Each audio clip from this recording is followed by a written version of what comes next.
Welcome to day 2 of Rising Above Self-Sabotage, a journey of self-discovery and empowerment. If you haven't watched day 1, that was really juicy, so go back and do that. That's really important. And today we're going to go a little bit deeper. So, identifying different types of inner critics, right? So a lot of the self-sabotaging is because there is a voice in our head criticizing, questioning, putting ourselves down, and questioning your every move, comparing, right? How much we compare with other people and other women. So let's have a look at the types and how we can challenge. So the perfectionist, who here relates to the perfectionist? This person will be driven by the belief that nothing is ever good enough. And that's when it becomes a problem, right? Doing things to a high level of excellence is beautiful, is amazing. But when you actually get so focused and so deep into this needs to look perfect, otherwise there's no point. And that actually stops you in sharing your beautiful work with the world and taking action and doing different things. So that's when the problem begins. So this inner critic is highly critical and judgmental and normally setting unrealistic expectations for the person. And some of the signs of this inner critic is obsessive attention to detail, which is an underlying actually fear of failure. So, when you're rewriting that email 1,000 times, you're actually so scared of making a mistake and how is that going to land at the other end. When you take so much time working on your Canva, graphic design, or your website, you are avoiding actually selling your product, your service, and your program and selling yourself because you're so focused into this website needs to look perfect. So it's a lot related to fear of failure. And there is that really high self-criticism. We spoke a little bit about this one, and it's such a big one, is the imposter syndrome. Who has that one? A lot of people in their career, a lot of people in their business, and sometimes in their relationships, right? So this inner critic is driven by the fear of being exposed as a fraud or being inadequate. This type of inner critic can lead to self-doubt, a lot of anxiety, and feelings of being inadequate. So again, in your relationship could be, why does this person love me? Why does he love me? I'm not that great. At work, it could be like, oh my God, when are they going to find out that I actually don't have the skills to be doing this job? And running your business is the same. You always think, I'm not good enough. Who am I to be doing this? Why would people buy from me? So let me know in comments if that resonates and what area in particular in life. So all that we're doing at the moment is bringing stuff like this to awareness. So look at your life and tell me, where is this showing up and how is this showing up?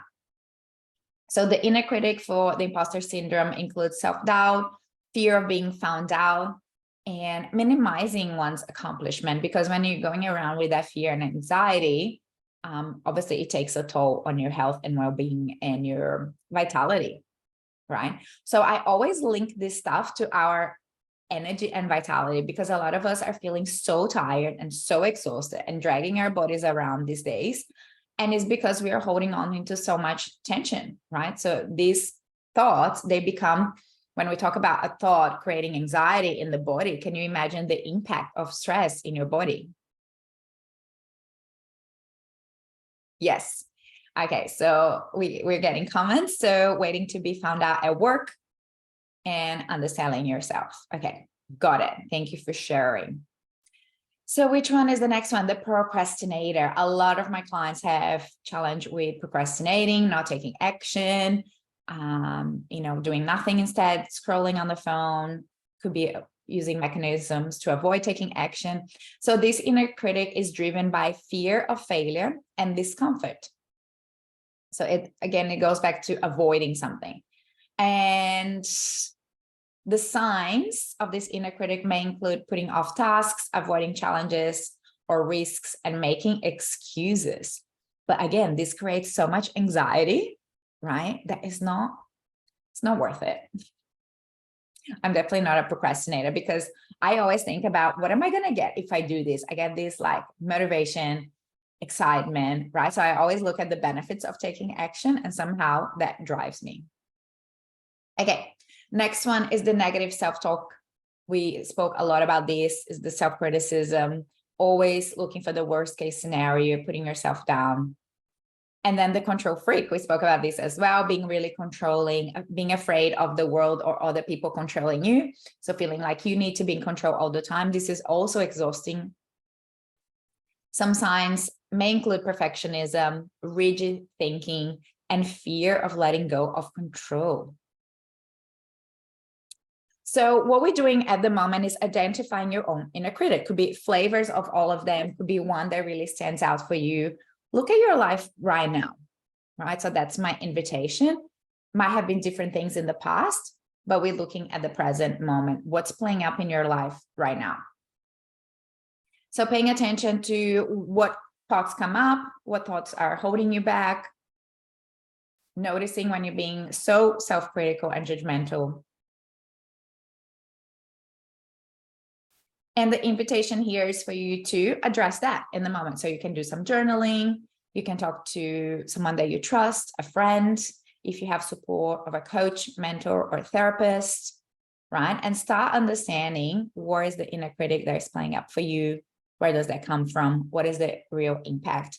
And we're going to start looking at some tools again to start shifting that into a more empowering context. So I want to talk about this voice in our head, because I think for me, one of the biggest problems is that this voice is taking away the fact that we live in the present moment. So life is happening right here, right now. Right here, I'm so present with you in my body, with what's happening. But when we let this inner critic take over, you are either living in the past, resenting, regretting, upset about something that you did, something that happened, right?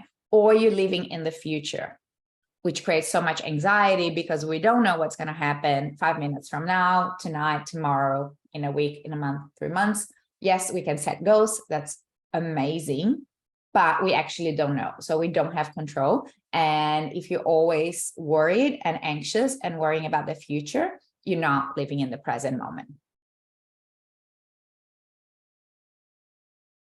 So I want that to land for a moment. So when you allow your inner critic to take over and be the center of your complexities, you're not living in the present moment.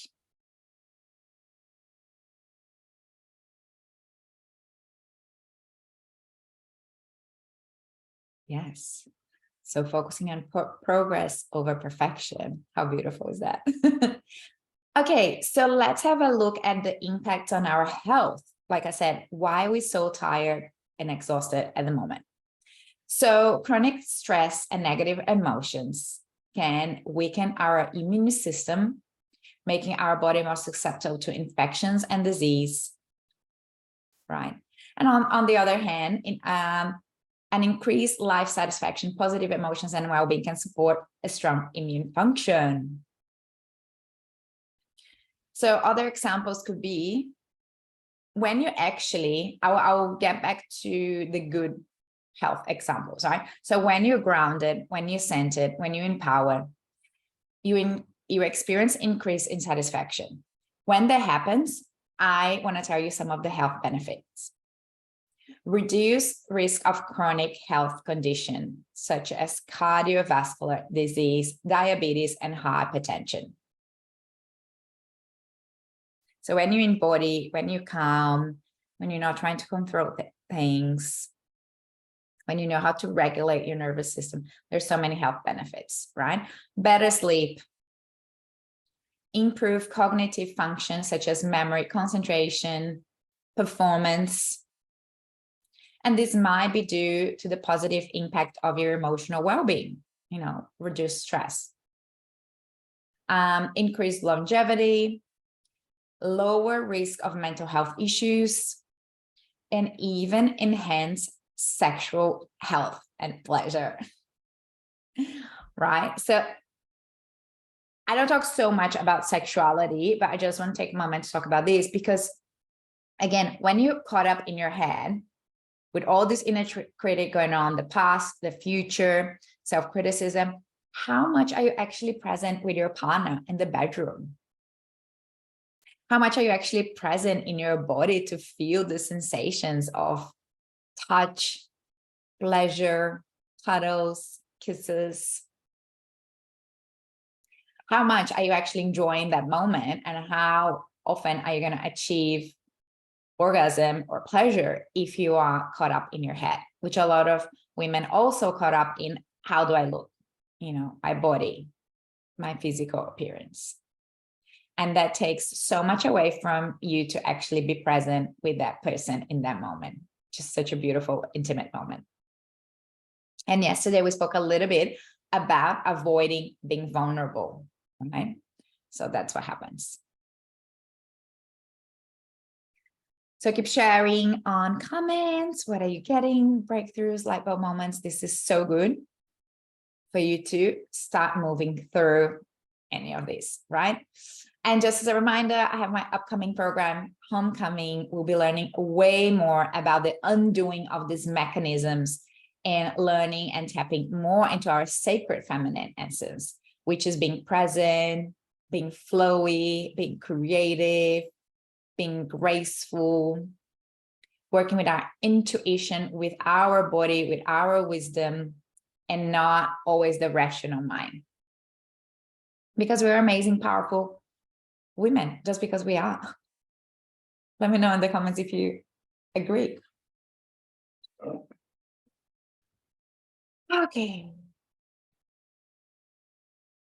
So what did we talk about yesterday? Some of the techniques to challenge the negative self-talk and the reframing, right? So challenge the thought whenever you catch yourself.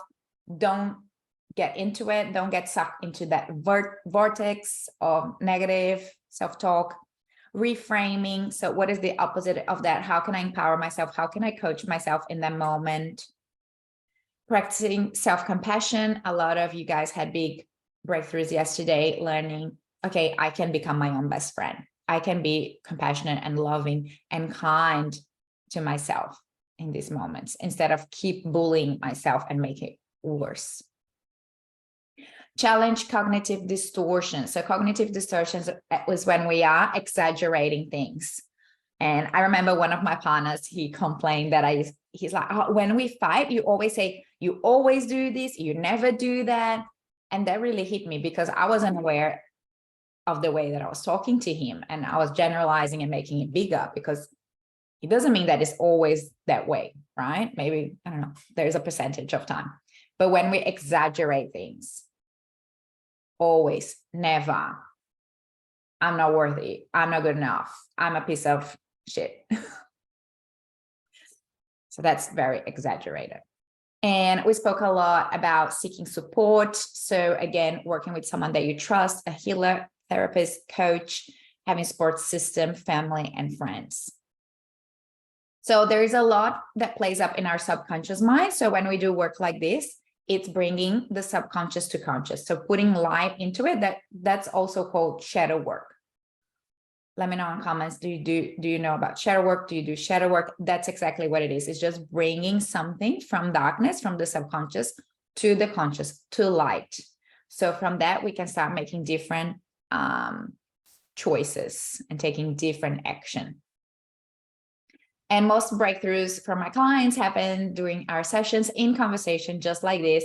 And they have that light bulb moment. They have that new awareness. And what happens is that after you have that awareness, you can't go back. You can't put it back to your subconscious mind. It's in your face, right? So that's the benefit of having breakthroughs, light bulb moments. And especially when you share with someone. So if they tell me, oh, even by saying something, wow. So again, if you are even able to share with your partner, with a friend, with someone that you trust, when you verbalize something, it has so much power, so much freedom.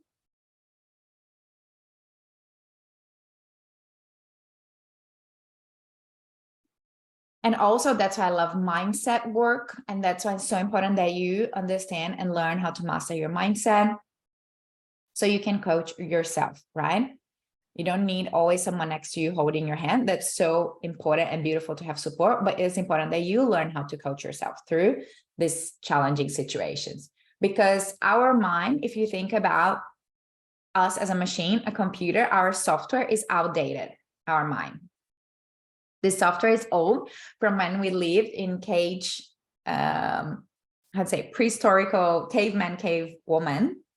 And we were always looking for protection mechanisms and survival, but we don't need that anymore. In our society now, we are pretty much safe 99% of the time, right? But unfortunately, our mind has not caught up with our evolution, with our society.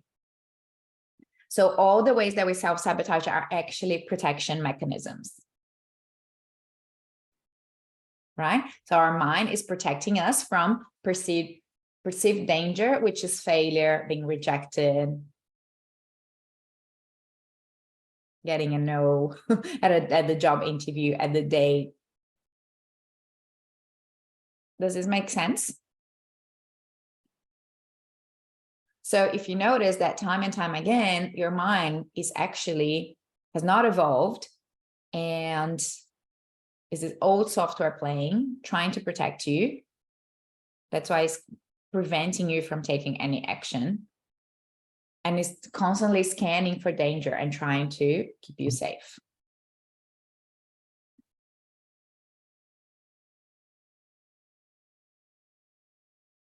So when we work on our mindset, faster and faster, we can catch it, we can rewrite it, we can move faster. So you're not soaking into that negative thought for a whole day, a whole week, whole month, letting that run the show. You actually in charge, you're in power, you're in control.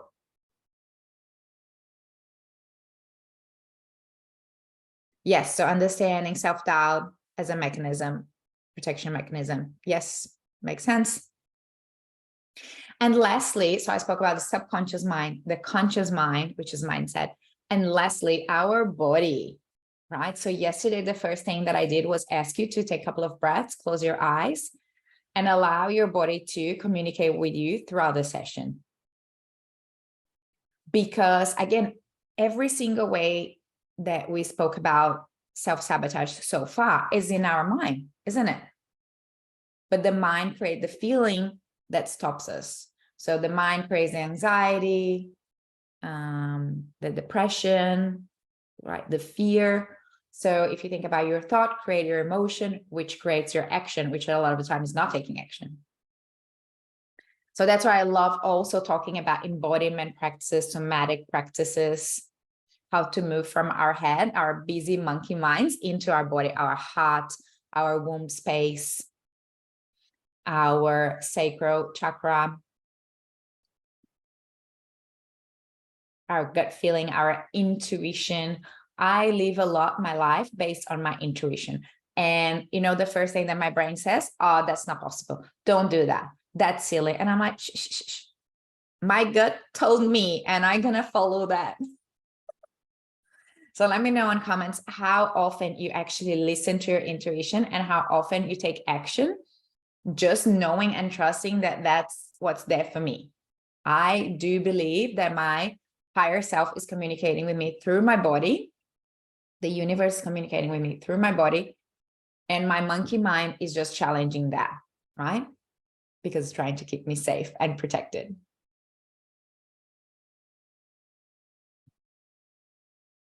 So I want to talk about some somatic and spiritual techniques that can help us overcome self-sabotage and the inner critic. Do you guys are interested in finding out more about that? Because again, a lot of the techniques and tools that I shared so far, it's mindset, right?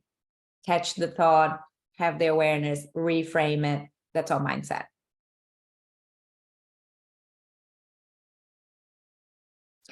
So what are some somatic tools that we can use? Mindfulness and meditation. How often do you guys hear this? How often do you hear meditate, meditate, meditate? Let me explain a little bit why. Because it's a spiritual practice or, an embodiment practice that involves focusing your attention in the present moment. So we spoke about this just a minute ago. when you let your inner critic lead, you're not present, right? So that's why my mindfulness and meditation is so important, because it brings us back to our body, to the present moment. And we start to practice and learning how to calm the mind, calm the inner critic, not put fire into it, but calm down. And that will help calm our emotions through the body and develop that sense of inner calm and peace. Cool. So let me know in comments, do you have a meditation practice? I know these women on the chat, I think they do. Okay, yoga can be an amazing somatic practice. I've been practicing yoga, I don't know, for the past 7-8 years at least, because it is physical postures, but also breathing techniques and some sort of meditation, right? A lot of yoga classes don't even have any music. It's about you spending that time with yourself, in your body, in your breathing. And again, it's very similar to meditation because it can calm down and regulate your nervous system. Breath work. Breath work is another way. So breath work, it's said it's meditation on steroids, because you're actually practicing with your breath. You're doing some sort of breath exercise that gets you out of the monkey mind into your body, and can be a massive emotional release. So a lot of people cry, a lot of people have big release, even you can have laughter. You can see the light. You might have enlightenment during your breath work session or at the end. Yes. So I'm a breathwork and hypnosis facilitator as much as a mindset coach, because I did understand that just working on mindset was not going to solve any problems. It's just one part of the equation. So I always work with the conscious mind, subconscious mind, and embodiment practices, right? So hypnosis is a way that our body is so relaxed and we speak directly with our subconscious mind. Somatic and energetic healing. So maybe finding a practitioner that you really love that can help you. Could be Reiki, could be, there's so many sorts of healing techniques that you can find, someone that you really love, that you trust, and they can help you move stagnant energy from the body, right? Do some bigger healing that is not conscious, that is not that you have to think about.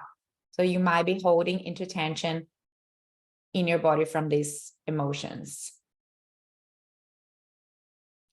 And also journaling and visualization. I don't feel so much as in an embodiment practice or somatic practice, but it does help release some tension from the body. So journaling sometimes is just a big brain dump of everything that is going on in your monkey mind and your brain and all the craziness. And that will help alleviate some of the anxiety and the feelings in your body. So that can help calm your nervous system. Visualization is such a good practice, because when you talk about manifestation, it's actually you creating a whole new reality. And when you visualize, and visualize could be actually seeing things or hearing things or stepping into the energetic alignment from a future version of you that it hasn't already happened, but that's the first pathway to start creating that version, right? So the fact that you can actually take yourself into this visualization and see, who do I want to become? How does she show up in life? What does she wear? How does she speak? Who does she connect with? What actions does she take every day? That's so powerful, because that allows your brain to create a whole new reality. That's the very first step for you to start believing that that's possible, for you to start taking action to get there. Let me know in the chat, what is the biggest takeaway so far? What resonates? What practices maybe you guys already have? Which ones maybe you want to try or implement? And my biggest reminder at this point is that everyone is different. So different techniques will work for different people. Like, for example, I support a lot of my clients in journaling, but it's not something that I love or do so much. I practice meditation every day. I practice yoga 3 times a week. I practice sometimes breath work, visualization. So I have been exploring and finding more and more what works for me, what clicks for me. So my invitation today is to share with you guys lots of tools, and it's up to you then to go from here and practice and take that on, see what fits in. A lot of the practices will feel uncomfortable at the beginning. So it doesn't mean also that finding what works for you is like, oh yeah, I love this from the get-go. No, it will be challenging. Yoga, the poses are challenging. Meditating, it can be so frantic the first few seconds when you sit down to meditate, right? Breath work can be really challenging. So all of them can be challenging, but I feel like something will just click for you. Oh, I really see this as such a big benefit to bring to my life.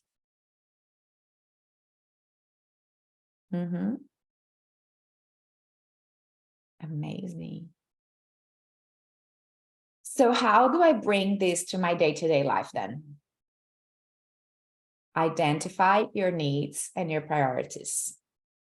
So this is when meditation and journaling can actually help when you calm down for a bit and you actually be super honest with yourself and be like, okay, what do I need? And it can change every week. What do I need today? What do I need right now?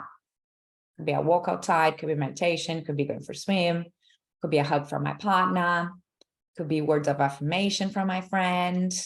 Sometimes I call my friends and I say, can you just listen? And I vent and I vomit everything that is wrong. Sometimes I might call them and vent and vomit and say, what do you think? And I ask for some sort of help or coaching or support, right? But sometimes I just want to tell them. I don't want them to fix anything. I just want to be able to dump that from inside me, inside out. I just want someone to witness and listen. So when you identify your needs and your priorities, these will also help you with setting your boundaries, making decisions, and communicating with the people involved.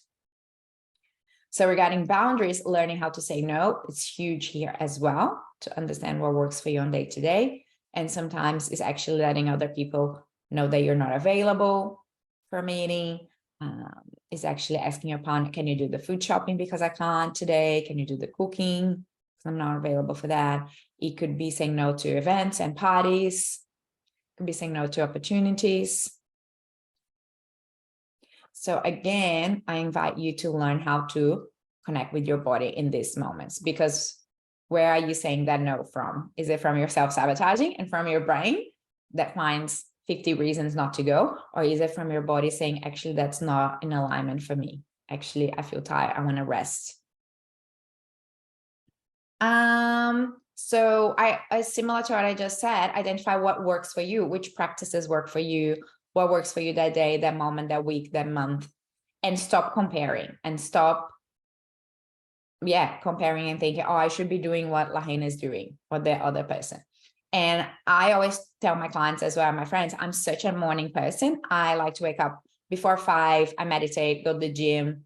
I feel super productive in the morning, and then mid-afternoon, I kind of slow down and kind of finish work and whatnot. But I tell them, it doesn't mean that you have to be that. It doesn't mean that everyone has to be a 5 a.m. person, right? Maybe you have more energy at 8 p.m. And maybe that's your creativity, I don't know, burst or creative time for your business, for your projects. And so again, is knowing who you are. And that's why I love personal development, self-development. It's because it's learning about you, what works for you, who you are, what's important to you, what are your values. And as I said before, what is important to you right now? Not yesterday, not a week ago, not 10 years ago, right? Because we change so much. I'm not the same person that woke up this morning at 5 a.m. So always checking in what's important to me right now.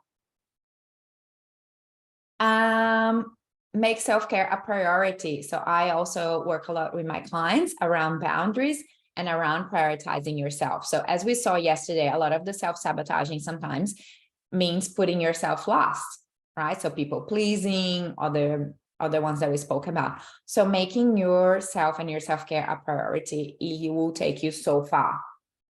So it's about being selfish, about knowing what you need and putting that actually into practice, because you can't give from an empty cup, especially if you have family, partner, team, clients. You need to focus on yourself first. And that's why I like to wake up early and do my meditation and gym. And I was like, cool, done. I have big breakfast and then I'm ready to give and overflow and provide and teach. Does that make sense? Let me know in comments who here prioritize self-care. Do you feel guilty about that? As we said yesterday, practice self-compassion, becoming your own best friend, and taking breaks when you need. And I'm going to say this about your healing journey as well and personal development. I know sometimes we become personal development junkies and we do one course after another, one healing practice after another, one retreat after another. But taking breaks is actually important for rest, for integration time, for allowing all the learnings and light bulb moments to become part of our new reality. And it goes back to being kind and compassionate to yourself. So knowing when you need breaks, even from your healing and personal development. Okay, so I have found difficult in the past to prioritize yourself and your self-care. Yeah, and that's what we were talking about, the feeling guilty. That's a lot of women, because somehow, I think, first of all, we have a very nurturing nature, right? So we love caring for others, making sure everyone's well. We have that beautiful caring nature, but we also kind of been taught to prioritize other people somehow. I don't know, in our society, it's like, no, you shouldn't be selfish, right? That became wrong. That became bad. You shouldn't focus on yourself. Somehow, I don't know. It got lost in translation in our modern society, and we feel like we need to be over giving. And that's, again, when we're seeking love and approval, and I'm like, oh, I need to be doing this for my friends and my partner and my kids and my coworkers and my manager and my business and my clients. And you're constantly over giving and you're at breaking point. And then you lose motivation. You lose that zest for life, you know? Yes, I've been planting the seed about selfish being amazing. I was saying the other day, selfish is the new black. That was just a funny way to say it. I'm still trying to find like a good tagline, because it's about self. It's about you. And you are the most important person, because when you're taking care of yourself, when you're happy, you're going to be a better mom, a better coworker, a better employee, a better business owner, a better coach, a better healer, because you're happy, right? So if you are overly giving and caring, you're going to be resentful. So that's very low vibration energy. So when you're happy, when you're fulfilled, when you have given to yourself first, how beautiful. You can actually show up for others. That's like the high frequency energy that we want to be vibrating. And also in my coaching, I teach a lot about being magnetic. And you're only going to be magnetic when you're actually happy and vibrating. That's when you attract all the opportunities, all the job, all the pay rise, all the money coming in, the amazing partner, compliments, right? Abundance, when you're actually vibrating at that magnetic field. I have so many people asking me, like, my friend just took me to the ballet. She had tickets. I didn't have to pay anything. My other friend took me to, I don't know, some other event. Another friend offered to do a free photo shoot for me.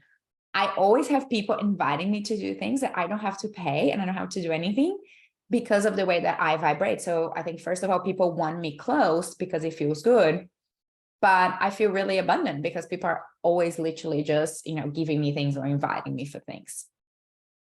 So that's what it means being magnetic, if you were questioning.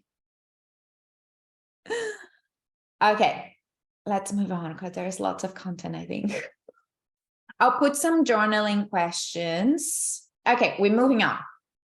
So we're moving on about a different area, moving forward, in order to pursue your goals, right? So when you move from the self-sabotage, so when you move from the inner critic, then what? Then you get to be in the present moment, you get to know yourself, you get to know what's important to you.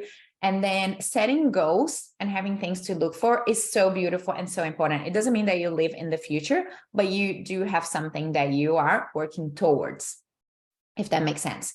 So I want to talk about defining what success means to you. So again, what is in alignment for you, and know what society tells you, and know what your parents expect from you, know what your parent expects from you. So when you learn how to be selfish, again, it goes back to, what is it that I really want to pursue? because so many people are pursuing careers because somehow their conscious or subconscious mind is the right thing to do, or that's what's going to generate money, then they're happy. I think a lot of women in my generation now are not having kids, which is quite different, I guess, from previous generations, because we actually like, maybe I don't want to have kids, and that's my truth, right? So owning that, embodying that, not being ashamed, not thinking I do need to have kids because it's what society expects me to get married and have kids and blah, blah, blah. So I'll put some journaling questions in the homework that will help you understand. So the questions are around what values are more important to you? What are your short-term goals, long-term goals, right? What is fulfilling and satisfying to me right now? What brings me joy and purpose? So I'll put some of these journaling questions as homework today for day 2. And then from setting goals, type on the chat. Let me know if you are working towards any particular goals. I would love to hear that. How do you feel about them? I spoke the other day on my content. Again, when you're setting goals, they have to be in between too easy and too hard, right? Because straight away our subconscious knows it's too easy or too hard, and then you lose motivation and you don't do anything. So you have to find that stretch between I can do it, but it feels a little bit stretchy and uncomfortable. Right? So when you're thinking about your goals, think about that. And so moving on, I want to talk about taking action even when you don't feel ready, because this I see as the biggest challenge of people. It goes back to the saboteurs and the fears, right? I have so many fears about being rejected, fear of failure, fear of losing everything I have, fear of how people are going to see me, that I'm not taking any action. So how do you do it even when you don't feel ready, even when there's fear, even when there are concerns, which there will always be? You guys ready? Start small. I talk about this all the time. Baby steps. I love this concept because you start to break down your goals. Even if you have a massive goal, you start breaking down, okay, what is the smallest action that I need to take first? Because again, it's not too big that you kind of lose motivation to do it. And it then becomes very practical. So break down your goals into smaller, measurable, manageable steps. And it doesn't feel so scary, right? When you think about, so if you think about, oh, I want to work out every day, 5 a.m. So what are the steps? Like putting my alarm, baby steps, leaving my clothes, on my bed, ready for 5 a.m. I don't know, leaving everything ready that I need, like my shoes, my clothes, the car keys, so by taking these baby steps, I'm making my life easier. Or book the gym. I go to a gym that I actually have to book classes. So these are the baby steps about achieving a bigger goal, which is working out at 5:30 a.m. every day. And the baby steps help you keep momentum and increase confidence and your ability to take action. Because again, if you can book the gym, you're like, tick, one thing done. If you can set up your alarm, tick, something done. If you leave the clothes ready for tomorrow, tick, something done. You already tick 3 things, and it didn't take long and it didn't take much energy. And then when you get to go to the gym, you're like, big tick, right? Big thing done. Okay, so baby steps is always number 1 for me. And then second, embrace discomfort. I talk about this all the time as well. So life can be challenging and uncomfortable in various ways. You can be uncomfortable at a job that you hate, or you can be uncomfortable quitting that job and starting something that you actually love. You can be uncomfortable in a relationship that you're not happy with this person, or you can be uncomfortable in a new relationship or even being single. You can be uncomfortable exercising and going to the gym, or you can be uncomfortable being unhealthy, having to go to the doctor, your clothes don't fit anymore. So can you see how there's always a level of feeling uncomfortable, but which one are you going to choose? The one that actually gonna make a difference in your happiness, joy, fulfillment, achievements, health, well-being. So embrace discomfort, recognize that is normal, and fear is also a natural part of the process of growth and change. So instead of avoiding discomfort, try to embrace as a necessary part of the journey. So I think this goes back to mindset as well, because you keep telling yourself, okay, I can do this, I can do this, I can do this, even when it's uncomfortable, even when it's challenging, even if I have fear. So that's when you are coaching yourself throughout the process, as I said before. And when you reframe your mindset from one fear to one of curiosity, this is a big one for me, because I usually ask myself, but what's going to happen if I do this, right? When something is big and challenging and scary, instead of giving into that fear of, I'm going to fail, I can't do this, I don't know how to do this. I'm like, but what happens? So it's almost like I'm challenging myself in a way, in a kind of a playful way. So having a curious mind and focus on the excitement instead of the anxiety. So it can feel similar in the body. When you say butterfly in your stomachs, you could say excitement, but you also could say anxiety, right? So it's how are you naming the thing? And having a growth mindset or a learner mindset, again, having that curiosity. So having a growth mindset is when you believe that your intelligence, your abilities, and your talents can be developed over time, right? So you are not born knowing the things that you know now. It took time, experience, getting yourself educated or learning something.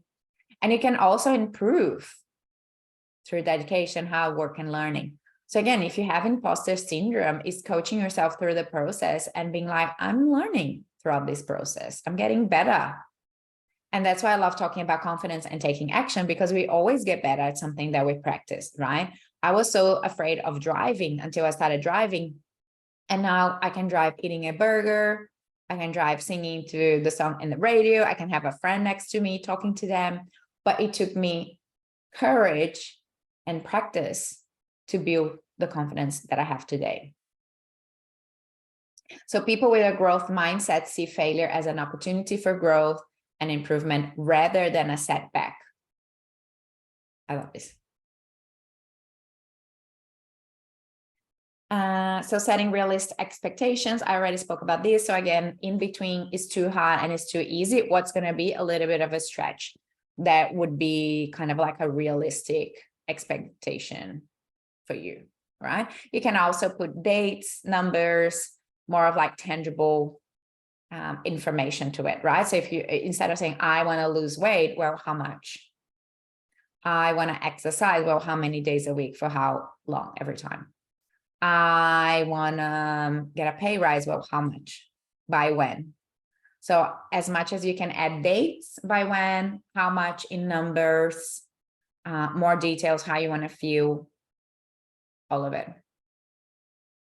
That will help. Any questions so far? Biggest takeaways, breakthroughs, sharing. I love when you guys participate, because I know you're active. I know you're having breakthroughs.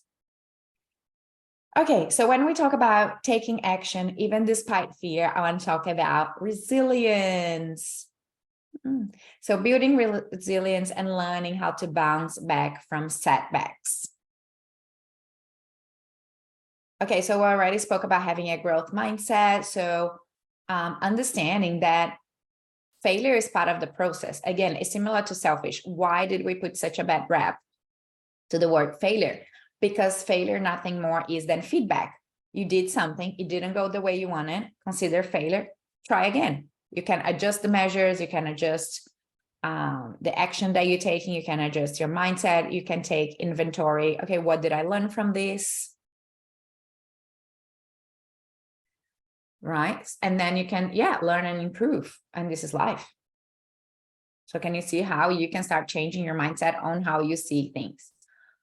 Practice self-care, we spoke about this. Have a support system, we spoke about this. Having people that provide you with emotional support and encouragement. This is so important. You're really gonna adapt to your environment. So if you're hanging out with people that are up to nothing, that's gonna become your normal. That's where you're gonna settle. If you're hanging out with people that are doing really cool things, they are having fun in the process, they have some goals and dreams they're pursuing, that's going to be your norm. And that's going to have a pull forward to you and your energy to be like, yeah, I want to be doing cool stuff too. I want to be challenging myself too. I want to reach new levels of joy and fulfillment and satisfaction and purpose. Okay, we spoke about mindfulness, taking action. Taking action is literally the biggest one. Like I said, you can learn as much as you want. You can sit here and watch this training 50 times. If you not start taking action towards the things, which action could be sitting to meditate, journal, have a conversation with someone, get clear on your goals. What else is action? Any of the things, literally doing something, getting out of your head and into your body, breathing. This is action. Going for a walk, changing your diet. Actually, what are you going to cook instead of that meal that is bad for you? Going to the gym is action. Creating a vision board is action. Signing up for the next course is action. What else? So think about actually the action steps, not just consuming content. And lastly, we spoke about this, learn from your setbacks. So instead of relating to failure as this big bad wolf, it's like, no, it's part of the process. I can learn from my mistakes. What went well? What do I need to change? You know, and again, it could be brainstorming with someone if you can't see it clearly why that thing didn't work out for you. Okay, maybe I need someone that can help me have a look and see how can I improve. Okay, how are you guys going? We're almost there. Courage to take action. Yes, yes, yes, yes, yes, yes, yes. That's my favorite step. So what are the tools that are going to help you in those moments? Could be different things for different action, right? Bigger or smaller. But how are you going to tap into that courage? How are you going to support yourself? How are you going to coach yourself? How are you going to regulate your nervous system? So moving on, I want to talk about celebrating yourself and your success. This is such a mind-blowing part of when I'm working with my clients, because every week when we catch up and we have our coaching calls, I ask, what are we celebrating this week? And it could be anything from personal life, career, achievements, confidence, from things that we spoke about on our coaching sessions, from doing the homework, right? But it could be anything, and as many as they want.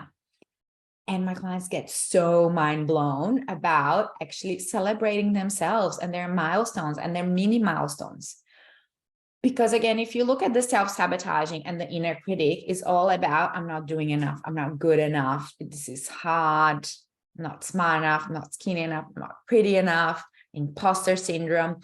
And also that's created because we're always looking to the big milestones to celebrate. You know, when I get the pay rise or the job or start my business or get the planner, or they're really big milestones, or lose 10 kilos. But that can be very bad to our conscious mind, because again, everything is so far away and so hard, and I'm not seeing any results. So when we learn how to celebrate every mini milestone in the way, we learn how to have more fun in life, how to enjoy the process, right? It's not just about the end goal. It's about who am I being throughout this process? What am I learning? How am I showing up? How am I supporting myself? How am I being my best friend? We spoke about this yesterday. So it's so important to acknowledge yourself and your successes, because that will build on your confidence, on your motivation. It can be a massive boost for you to keep going. And it doesn't matter how small something is. Sometimes my client might celebrate, I got out of bed today because I was feeling really crappy. So you can celebrate even getting out of bed. For a mom, a new mom, it could be, I get to celebrate that I had a shower today. Right? So it boosts your confidence, your motivation, and you then have that energy to keep pursuing your goals. Learning from failure, we spoke about this. How can I improve? How has this helped me grow? So getting out of the victim seat of, oh, this didn't work, or, you know, I didn't do well, it was a failure, and giving up. No, like, no, I tried, didn't go as well as I planned. I need to change something. So I see a lot of people as well. Oh, I tried this like one tiny thing, didn't work out, I'm giving up. Oh, really? That's why I spoke about being resilient, because you have to be resilient. And lastly, cultivate gratitude, acknowledging our successes and failures. Help us cultivate a sense of gratitude for the people around us, for the experiences, for life being crazy. I always talk about how crazy life is. It is a journey. We're here to experience and experiment, feeling all the feelings: sadness, anger, frustration, joy, pleasure, love, laughter, crying. So this is reality, the real reality. Okay, so I did a reframe in the morning, in the mirror this morning. Amazing. From negative self-talk to loving acceptance and gratitude from our healthy, strong body. Yes, yes, yes, yes, yes. That's so beautiful. That's what I was sharing yesterday. You know, whenever the thought comes up for me that I'm fat, that's so, like, women are so hard on themselves. Like, we're so hard. And straight, I'm like, no, I'm not fat. I'm healthy, beautiful, I'm voluptuous. And yes, if losing weight is something I want to accomplish, then we've been talking about this for 2 days. What did I need to do? Baby steps, create a goal, ask for support, you know, all the things that we spoke about. If that's part of my goal, then do something about it instead of just complaining, oh, I'm fat, or I feel fat, or I have put on weight. Does that make sense?